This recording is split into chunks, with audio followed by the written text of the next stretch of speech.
marcher à la lumière de Christ, qu'est-ce que cela? À quoi cela correspond-il?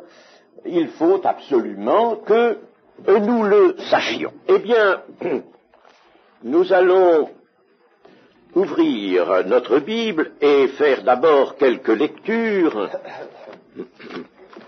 dans l'Évangile de Luc, d'abord, au chapitre 1er, les versets 78 et 79. Versets 78 et 79. Grâce aux entrailles de la miséricorde de notre Dieu, en vertu de laquelle le soleil levant nous a visités d'en haut pour éclairer ceux qui sont assis dans les ténèbres et dans l'ombre de la mort, pour diriger nos pas dans le chemin de la paix. Ceci est dans le cantique de Zacharie, le père de Jean-Baptiste, et l'Esprit lui donne immédiatement une vue sur ce que va être la dispensation qui va s'ouvrir par la prédication de Jean-Baptiste et par la venue du Seigneur Jésus qu'il précède et qu'il annonce. Nous arrivons maintenant à Jean, l'évangile de Jean, chapitre 1er. Vous connaissez ce beau commencement de l'évangile selon Jean. Nous allons relire quelques versets au tout commencement de cet évangile, chapitre 1, verset 1. Au commencement était la parole, et la parole était avec Dieu, et la parole était Dieu. Elle était au commencement avec Dieu. Toutes choses ont été faites par elle, et rien de ce qui a été fait n'a été fait sans elle. Arrêtons-nous une toute petite minute sur ce verset 3 qui a une importance considérable. Savez-vous ce qu'il nous dit? Il nous dit tout simplement que tout, absolument toutes choses, ont été faites par la parole de Dieu, et dans le reste, dans le contexte, nous savons que la parole de Dieu s'est faite chair, elle désigne par conséquent le Fils de Dieu, le Seigneur Jésus, s'incarnant, n'est-ce pas? Mais avant l'incarnation, le Seigneur Jésus, parole de Dieu, a été l'auteur de la création. Toutes choses ont été faites par elle, et rien de ce qui a été fait n'a été fait sans elle. Autrement dit, n'est-ce pas, toute idée matérialiste est radicalement écartée, bien plus, tout ce qui constitue notre monde matériel, nous-mêmes, la matière de notre corps, et tout ce qui nous contient ici sur cette terre, n'est-ce pas, tout cela, toute cette matière est le travail de la parole de Dieu, le travail de création de la parole de Dieu, et la parole de Dieu était Dieu, Dieu est esprit, c'est donc l'esprit qui est à l'origine de toute chose. Cette table, cette maison qui nous rassemble, nous-mêmes, nous avons été faits, cette matière a été faite, comme le dit d'ailleurs l'Épître aux Hébreux, n'est-ce pas, de choses qui n'étaient pas au départ matérielles. L'Esprit de Dieu, la volonté de Dieu, la parole de Dieu qui a prononcé, et la chose s'est accomplie. C'est essentiel qu'un chrétien sache, n'est-ce pas, que absolument tout provient de la parole de Dieu, c'est-à-dire de l'Esprit de Dieu. Nous lirons ensuite, je n'ai pas fini de lire ici, au verset 4 du début de cet évangile, en elle, dans la parole de Dieu, était la vie, et la vie était la lumière des hommes. La lumière luit dans les ténèbres, et les ténèbres ne l'ont point reçue. Il y eut un homme envoyé de Dieu, son nom était Jean. Il vint pour servir de témoin, pour rendre témoignage à la lumière, afin que tous crussent par lui. Il n'était pas la lumière, mais il parut pour rendre témoignage à la lumière. Cette lumière était la véritable lumière qui, en venant dans le monde, éclaire tout homme. Elle était dans le monde, et le monde a été fait par elle, et le monde ne l'a point connue. Le monde a été fait par elle. Nous avons donc ici, n'est-ce pas, très nettement, je le dis, ça va préparer notre méditation, la parole de Dieu, qui était avec Dieu, qui s'est incarné, et que nous appelons maintenant Jésus-Christ. N'est-ce pas? Vous voyez comme les choses doivent être nettes dans notre cœur. Nous recevons ces choses par la foi. Ce n'est pas un sujet de discussion. Le Seigneur ne nous parle pas pour que nous discutions sa parole, mais pour que nous la recevions par la foi. Nous lirons ensuite dans Jean 8, verset 12. 8, verset 12. Jésus leur parla de nouveau et dit, « Je suis la lumière du monde.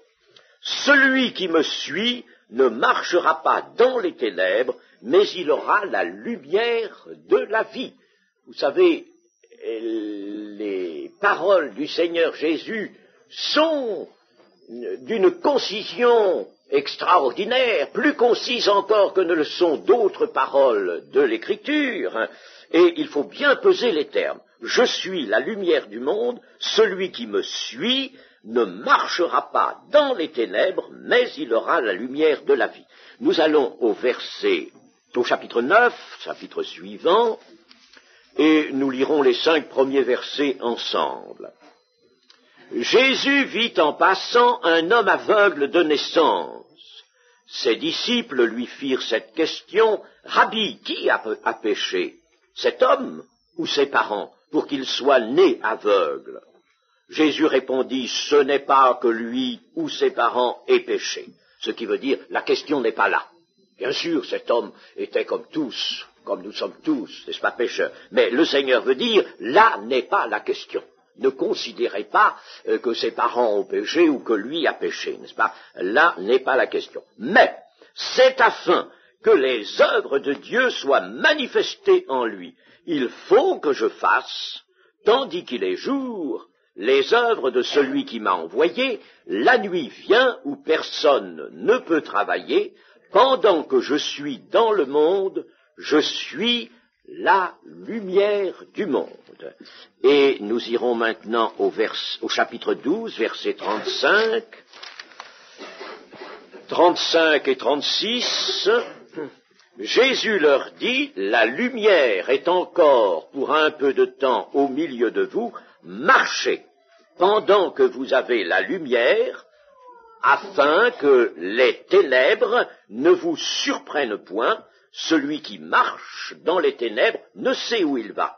Pendant que vous avez la lumière, croyez en la lumière, afin que vous soyez des enfants de lumière. » Et au verset 46 du même chapitre, « Je suis venu comme une lumière dans le monde, afin que quiconque croit en moi ne demeure pas dans les ténèbres. » Amen. La lumière, je suis la lumière du monde. La lumière était la vie des hommes. Qu'est-ce que cela peut signifier? Il est évident que ce terme de lumière dans la Sainte Écriture est très riche de signification. La vie est la lumière des hommes dans le langage humain, le langage courant, dont nous devons d'ailleurs être séparés.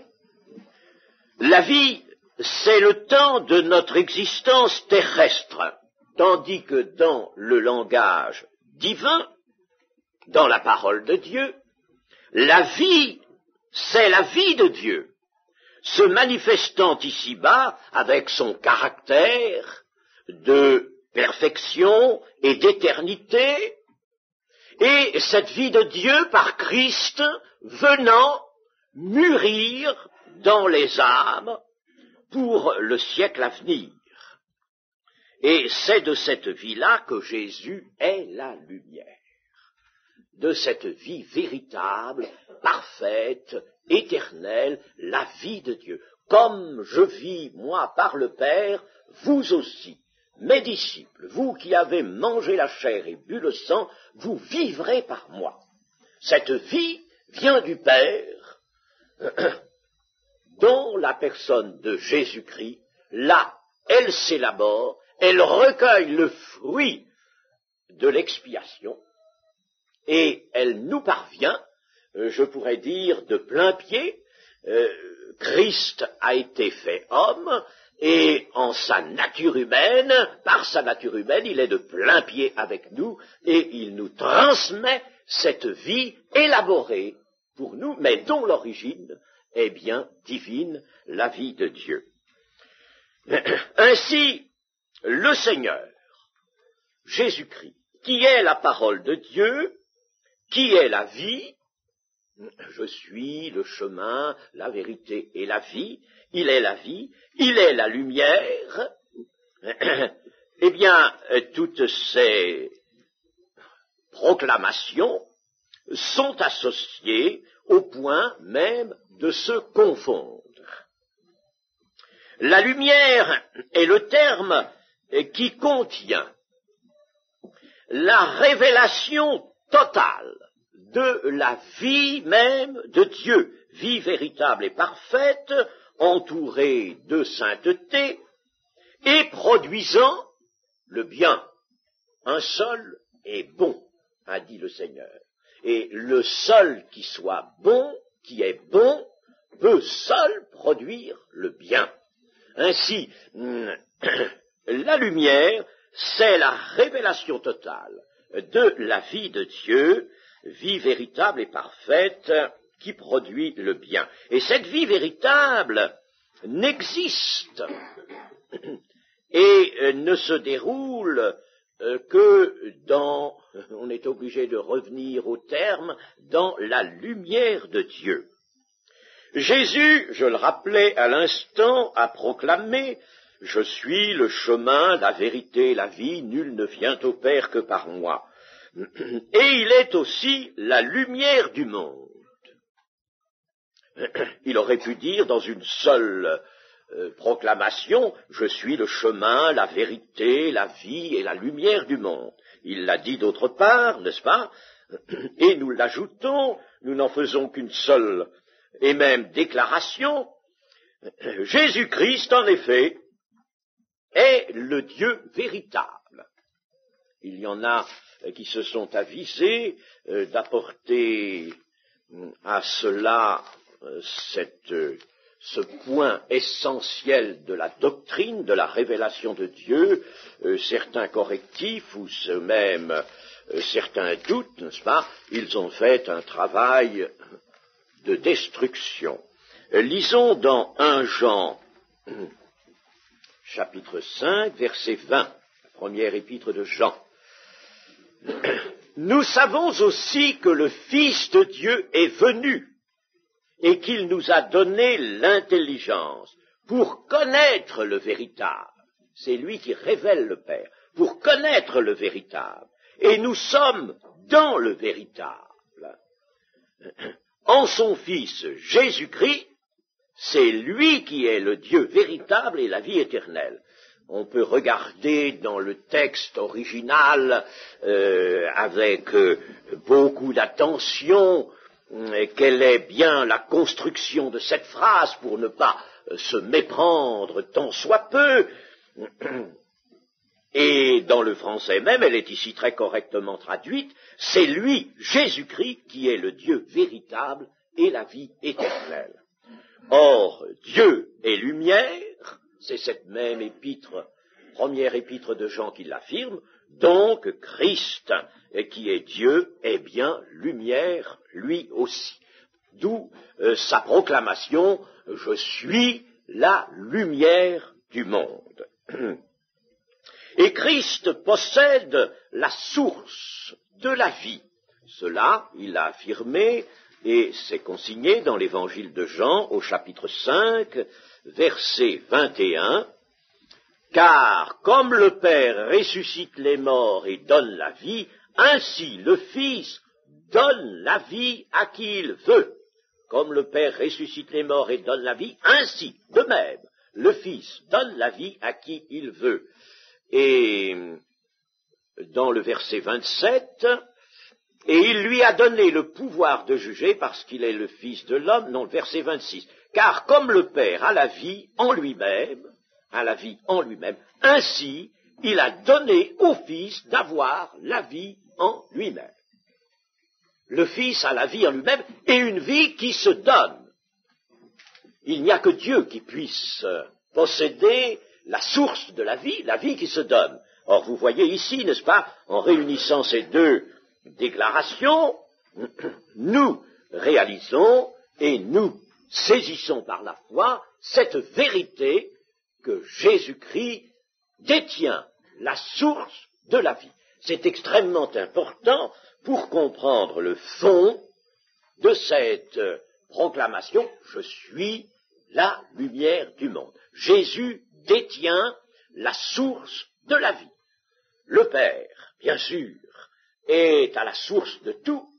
Le psalmiste dit « Toutes mes sources sont en toi », c'est une grande et merveilleuse vérité, mais le Seigneur Jésus, lui, parole de Dieu incarnée, faite chair, détient, de par la volonté du Père, la source de la vie. Et il donne la vie à qui il veut, pas par fantaisie bien sûr, il la donne à ceux qui s'approchent de lui par la foi et qui se repentent pour recevoir la grâce du pardon. En résumé, nous pourrions dire ceci, la lumière comme l'entend cet évangile de Jean, comprend la vie, la vérité, l'amour, la vérité et la vie vont ensemble, l'amour aussi. Voyez-vous, ce sont des réalités qu'on étudie séparément, je dirais comme Paul à cause de la faiblesse de l'homme, mais ce sont des réalités qui forment une chaîne, qui se tiennent les unes les autres. La vérité, la vie, l'amour, la sainteté, tout cela est inclus dans le concept spirituel, scripturaire de lumière. En somme, ce mot condense ce qu'est la personne de Dieu apparaissant en Jésus-Christ et venant dans ce monde en Jésus-Christ pour y sauver les hommes et pour faire des hommes pécheurs repentis, sauvés par grâce, des enfants de lumière, des enfants de la vie, des enfants promis à l'éternité. La vie qu'ils reçoivent, comme je vous le disais tout à l'heure, vient en eux, doit s'affermir en eux, mûrir en eux, pour le jour où le Seigneur viendra les prendre et les introduira dans l'éternité. Le Seigneur Jésus nous a dit dans Jean 12, 36, « Croyez en la lumière », c'est-à-dire reconnaissez en moi la lumière de la vie. Reconnaissez que cette lumière de la vie, cette puissance de la vie divine qui peut se communiquer à vous, car Jésus est celui-là qui communique, qui a tout accompli pour communiquer la vie de Dieu, n'est-ce pas, après avoir pardonné les péchés, communiquer la vie de Dieu aux hommes. Reconnaissez en moi la lumière de la vie et saisissez-la. Voilà ce que veut dire croire. Croire, ce n'est pas accorder une adhésion intellectuelle ou de principe à la déclaration du Seigneur, à la parole de Dieu. Croire, ici particulièrement, dans le langage de Christ, c'est reconnaître cela et le saisir, saisissez-le, par la foi de vos cœurs, afin que vous deveniez enfants de lumière.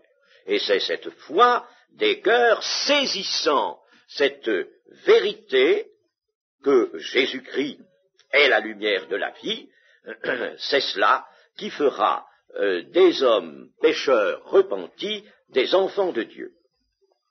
La parole de Dieu apporte le pouvoir de devenir enfant de Dieu. Celui qui obéit à cet appel du Seigneur, à cette injonction, se trouve donc pénétré de lumière, pénétré de tout ce que comprend cette lumière, la vie, la vérité, l'amour, la sainteté de Dieu, tout cela lui parvient, lui vient ensemble, dans un ensemble harmonieux et merveilleux. Il se trouve par conséquent pénétré de lumière et devient lui-même lumineux. C'est ce qui a permis au Seigneur de dire à ses disciples, vous êtes la lumière du monde. Je suis la lumière du monde. Mais si vous êtes des enfants de lumière, par cette même lumière que je vous communique, vous êtes, vous aussi, la lumière du monde. L'enfant de lumière, gardons cette expression, elle est magnifique, elle est précieuse, et chers amis, ce matin, le Seigneur nous donne encore à considérer cela. Nous sommes des enfants de lumière. Savez-vous, chers amis, que la vie chrétienne ne consiste pas à chercher l'un après l'autre toutes sortes de procédés pour mieux faire. La vie chrétienne consiste à prendre connaissance et reconnaissance, je dirais, de la parole de Dieu, la recevoir, la saisir par la foi, la considérer comme vérité qu'elle est, et par la foi, saisir cette vérité, et cette vérité pénètre dans celui qui l'a saisie par la foi, et c'est cela qui fait la vie chrétienne, saisir. Cette merveilleuse expression que nous sommes en train d'étudier maintenant, marcher à la lumière de Christ, nous dévoile en somme ce qu'est dans son essence, de par la volonté de Dieu, la vie chrétienne, la marche chrétienne ou la vie chrétienne. La vie chrétienne est une marche, toujours. Cela nous est présenté ainsi. Le Seigneur Jésus dit que ceux qui veulent venir après lui, qui veulent avoir part au salut, eh bien, qu'ils renoncent à eux-mêmes, qu'ils se chargent de leur croix, et qu'ils me suivent. Qu'ils me suivent. Suivre, c'est marcher. Marcher derrière le Seigneur. Et cette belle expression nous montre donc que la vie chrétienne est purement d'essence surnaturelle. La vie chrétienne, c'est le surnaturel venant en nous et se manifestant dans le naturel de notre existence terrestre. Et alors, naturellement, portant ce naturel à une expression tout autre, n'est-ce pas, faisant en somme de notre vie véritablement une lumière, une révélation à la vue du monde. Nous marchons, certes, dans ce temps, nous vivons comme vivent les autres hommes, nous travaillons dans la société, nous ne sommes pas mis à part de la société, mis à part seulement de l'esprit du monde, n'est-ce pas? Nous n'appartenons plus au monde, nous n'avons pas d'appartenance commune avec le monde, c'est fini cela, mais nous sommes dans le monde. Nous n'avons pas encore été retirés du monde, mais dans le monde, nous y marchons, portés par le surnaturel de Dieu. Nous avons ce surnaturel de Dieu en nous. Nous devons, par la foi, retenir ce surnaturel, constamment le saisir, ce surnaturel, pour qu'il se manifeste dans nos membres, comme dit Paul, et que nos membres deviennent des membres de justice. Voilà, chers amis, n'est-ce pas, la conception que l'Écriture nous livre à travers notamment cette expression, marcher à la lumière du Christ, la conception qu'elle nous livre de la vie chrétienne. L'enfant de lumière est donc entré dans la vie de Dieu.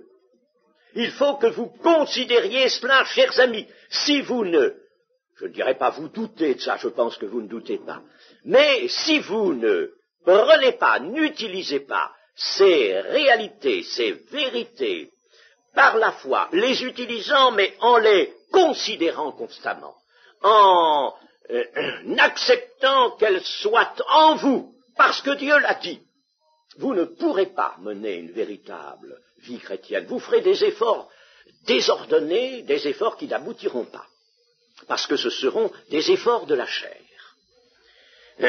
L'enfant de lumière est donc entré dans la vie de Dieu. Il est entré dans la vie de Dieu, il est dans le véritable. Nous sommes dans le véritable. Nous sommes au-dedans du véritable. Et voilà, n'est-ce pas, une chose qu'il faut retenir par la foi, posséder par la foi, dont il faut vivre par la foi. Ainsi, la vie chrétienne prendra sa véritable expression. Et bien entendu, étant enfant de lumière, entré dans la vie de Dieu, il porte les fruits de cette vie. C'est bien ce que nous dit, je ne vais pas m'y attarder, mais simplement relire un passage des Éphésiens, Éphésiens 5, verset 8. Éphésiens 5, autrefois vous étiez ténèbres, et maintenant vous êtes lumière dans le Seigneur. Marchez, toujours cette injonction, n'est-ce pas? Marchez comme des enfants de lumière. Marchez comme des enfants de lumière. Vous le pouvez, ça veut dire vous le pouvez. Ça veut dire Dieu a tout fait pour que vous puissiez le faire. Ne dites pas, ah, je ne réussis pas, moi je ne peux pas. Chaque fois qu'on parle ainsi, n'est-ce pas, on parle un langage qui n'est pas le vrai, qui n'est pas le bon. Il faut dire, oui, je suis enfant de lumière. Il est vrai que ma vie m'attriste encore, par bien des côtés, par mes faiblesses. Mais je suis enfant de lumière, mais tout cela va me quitter. Tout ce qui m'attriste, ça va tomber. N'est-ce pas? Il faut que je saisisse cela. Autrefois, vous étiez ténèbres, et maintenant que vous êtes enfants, vous êtes lumière dans le Seigneur, dans le véritable. Vous êtes dans le véritable. Vous êtes lumière dans le Seigneur. C'est une affirmation. Marchez comme des enfants de lumière, car le fruit de la lumière consiste en toutes sortes de bonté, de justice et de vérité. Examinez ce qui est agréable au Seigneur et ne prenez point part aux œuvres infructueuses des ténèbres, mais plutôt condamnez-les, car il est honteux de dire ce qu'ils font en secret, c'est-à-dire dans le grec on comprend mieux ce que d'aucuns font en secret, mais tout ce qui est condamné est manifesté par la lumière, car tout ce qui est manifesté est lumière. Je ne vais pas commenter ce passage, car nous voulons poursuivre très exactement la ligne qui nous est indiquée par notre sujet, marcher à la lumière de Christ, mais disons ici que les fruits que l'enfant de lumière va porter s'appellent bonté. Bonté, quelle bonté? Bonté de Dieu. C'est pas la nôtre, c'est la bonté de Dieu. La justice, quelle justice? C'est pas la justice de notre conception. Vérité, eh bien, bonté, justice et vérité. Vérité de Dieu. Voilà, n'est-ce pas, ces trois termes résument et contiennent en somme tout ce qui est appelé le fruit de la lumière, ou les fruits de la lumière, peu importe. Le fruit de la lumière, le fruit de l'esprit, voilà. Les enfants de lumière portent ce fruit. Eh bien, il faut que nous le portions. Et du moment que Dieu nous l'affirme, saisissons-le par la foi. Toute vie chrétienne, qui d'ailleurs n'aboutirait pas à cela, manquerait son but et ne serait aucunement une vie d'enfant de lumière. Une vie d'enfant de lumière, c'est une vie qui va se caractériser par le fruit de la lumière. Il ne peut pas en être autrement. Si le fruit de la lumière n'est pas là, n'est-ce pas, eh bien, il n'y a pas d'enfant de lumière. Seul un enfant de lumière qui a saisi cette grande réalité de Dieu par la foi, qui est dans le véritable, qui est dans le Seigneur, seul celui-là peut porter le fruit de la lumière, bonté, justice et vérité, et faire tout ce qui est agréable à Dieu. Marcher à la lumière de Christ, cela est naturellement demandé aux enfants de lumière, c'est-à-dire qu'il leur faut rester dans la lumière, rester sous son éclat, par une marche constante par la foi. Nous ne sommes pas chrétiens aujourd'hui pour l'être nécessairement encore demain, si nous ne marchons pas. C'est chaque jour que Dieu nous fait vivre. C'est chaque jour que Dieu pourvoit. Le Seigneur Jésus, dans cette prière type,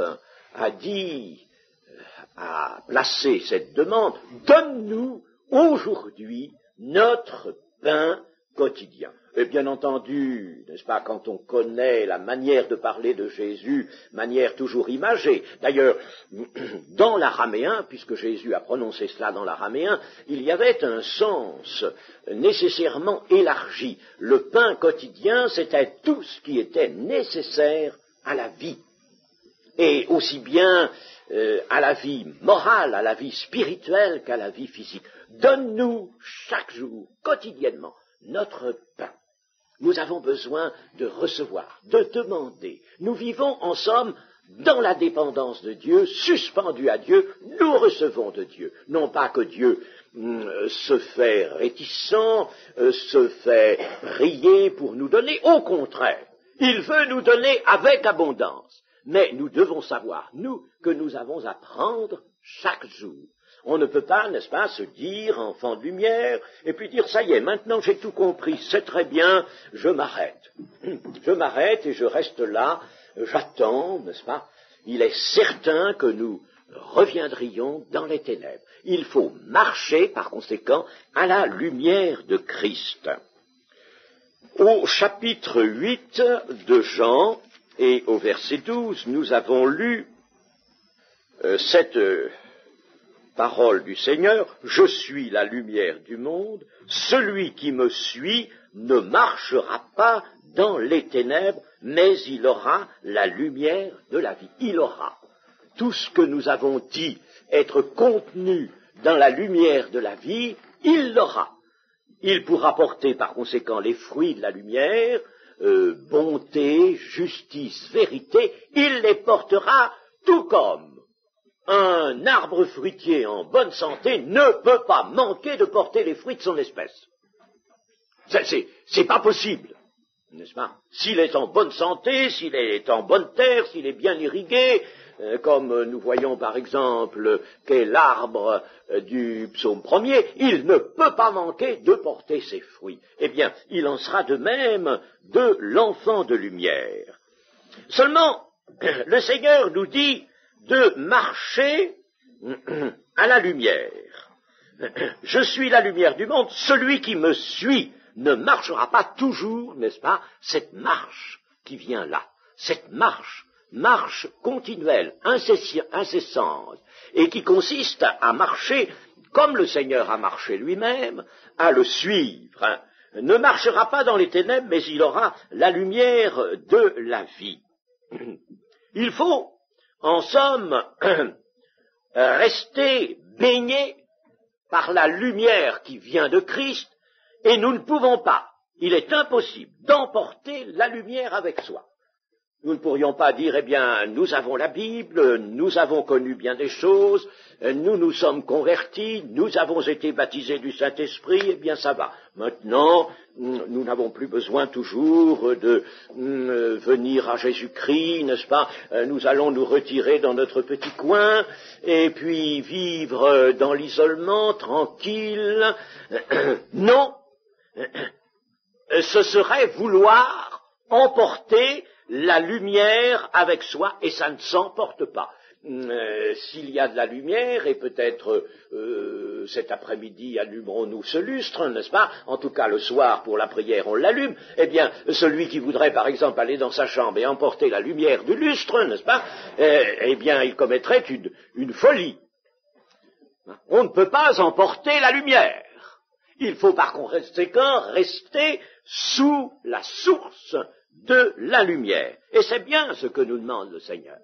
Il est source pour nous, il est la lumière du monde, il faut donc rester en vue du Christ, le suivre par conséquent. En vue du Christ et le suivre. Nous pouvons nous servir d'une comparaison qui est empruntée aux expériences actuelles dans le cosmos, dans l'espace. Il y a autour de la Terre quantité de satellites plus ou moins gros, n'est-ce pas? Il y a toute une ferraille d'ailleurs, n'est-ce pas, qui tourne là au-dessus de nous, mais imaginons seulement un seul satellite, et ce que nous imaginons là a été réalisé.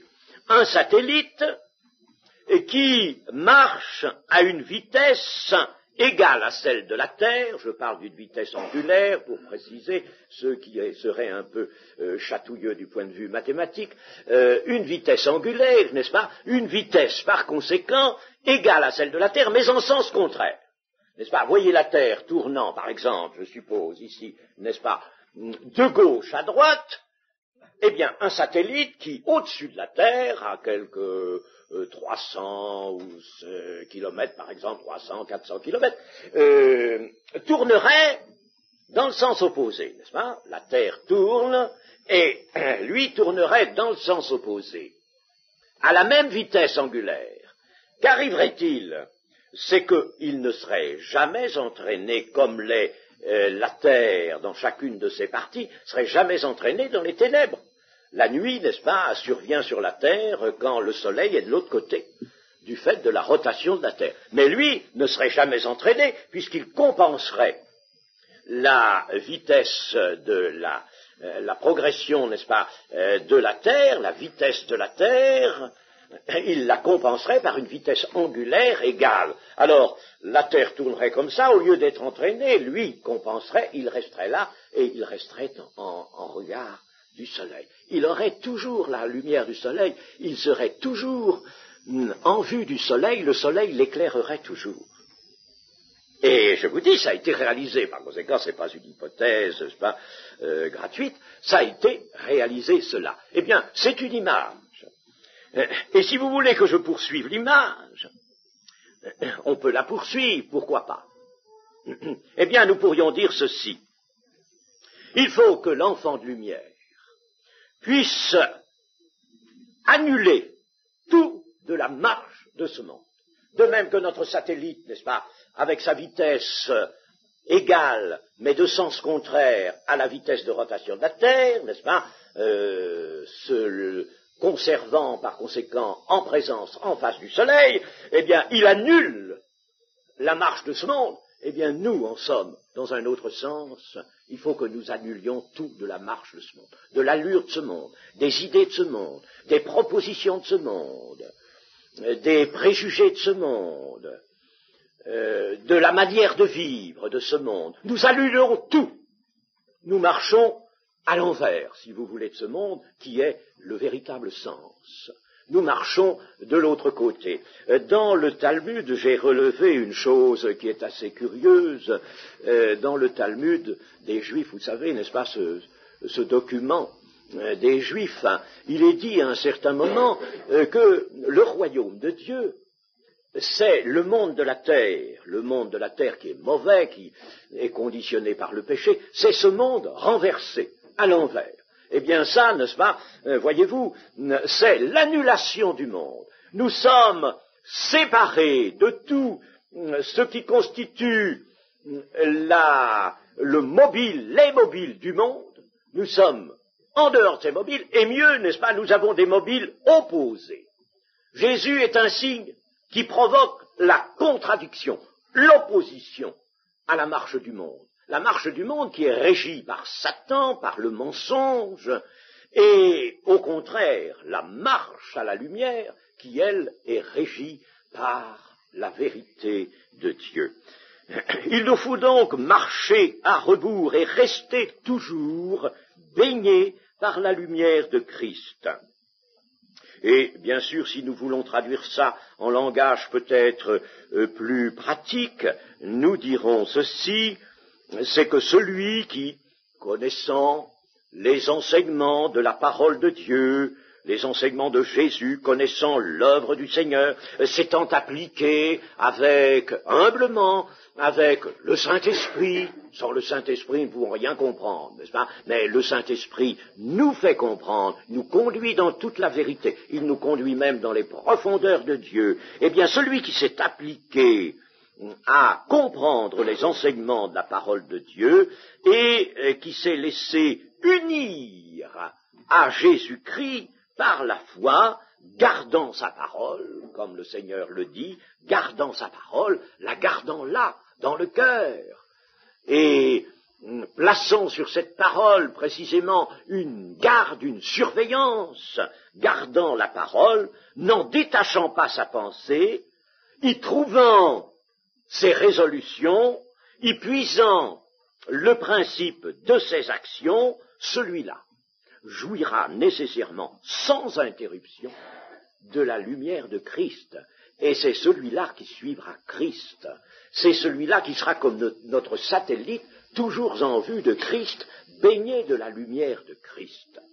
Eh bien, chers amis, voilà ce que, assez brièvement bien sûr, parce que tout cet enseignement est empreint d'une richesse extraordinaire, magnifique, chers amis. Il faut bien que nous concevions que la parole de Dieu est riche, profonde, magnifique, mais elle est faite pour nous. Elle n'est pas faite pour d'autres, elle est faite pour nous. Chers amis, retenons ceci. Pensons, voyez-vous, et saisissons par la foi cette invitation pressante du Seigneur de marcher à sa lumière, pour ne pas être dans les ténèbres. Marchant à sa lumière, chers amis, nous sommes, à ce moment-là, pleinement assurés d'entrer dans l'éternité bienheureuse. Que le Seigneur nous y conduise et nous aide. Amen.